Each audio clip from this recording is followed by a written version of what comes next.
Zee 24 तास एक पाऊल पुढे। पारंपरिक पीक घेण्यापेक्षा अवर्षणग्रस्त भागातले शेतकरी आता नवनव्या पीक पद्धतीचा स्वीकार करतात। नाशिक जिल्ह्यातल्या येवला तालुक्यामधल्या संजय आहेर या शेतकऱ्यानेही कमी पाण्यामध्ये बीट पिकाचं उत्पादन घेऊन इतर शेतकऱ्यांसमोर एक पर्यायी पिकांचा आदर्श ठेवलाय।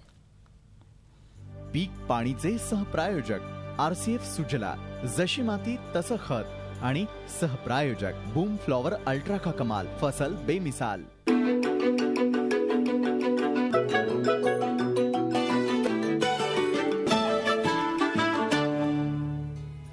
काढणीच्या अवस्थेत आलेलं हे बीटचं पीक येवला तालुक्यातल्या अंदरसूल गावातील संजय आहेर या शेतकऱ्याचं आहे।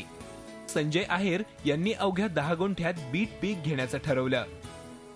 पारंपरिक पीक न घेता वेगळं पीक घेण्याचा विचार केला आणि तो यशस्वीही करून दाखवला।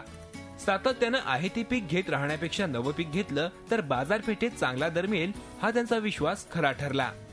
कांद्याला भाव नाही, त्याला परत टमाट्याला भाव नाही, त्याच्यामुळे मी बदलून काहीतरी करावं।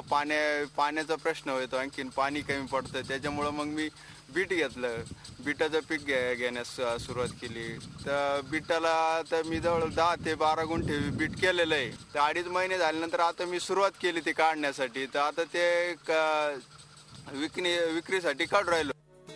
अर्धा किलो बीट पिकाचं बियाणं आणून त्यांनी जुलैमध्ये लागवड केली। तुषार सिंचन पद्धतीमुळे त्यांना कमी पाण्यात हे पीक घेता आलं।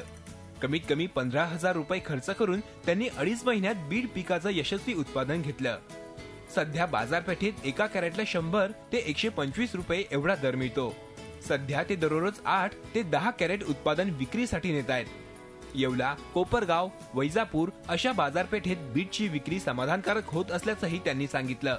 एका कॅरेट मध्ये 50 ते 40-45 बीट बसतं। तर ते एका कॅरेटची किंमत येते, कधी 100 रुपये जाते, कधी 125 रुपये जाते, या दरम्यान विकतं ते। शेतकऱ्यांनी एकाच पिकाची लागवड न करता वेगवेगळ्या भाजीपाला पिकांचा समावेश करायला हवा। यामुळे एकाच पिकाची बाजारपेठेत आवक वाढणार नाही, परिणामी शेतमालाचे दर पडणार नाहीत। तसेच लागवडीचं क्षेत्र कमी करून दर्जेवर भर दिला तर शेतकऱ्यांना याचा नक्कीच फायदा होईल। त्यामुळे संजय आहेरांसारखी परंपरा मोडीत काढणारी वृत्ती शेतकऱ्यांनी जोपासायला हवी। झी 24 तासाठी चेतन कोळस, नाशिक। झी 24 तास एक पाऊल पुढे।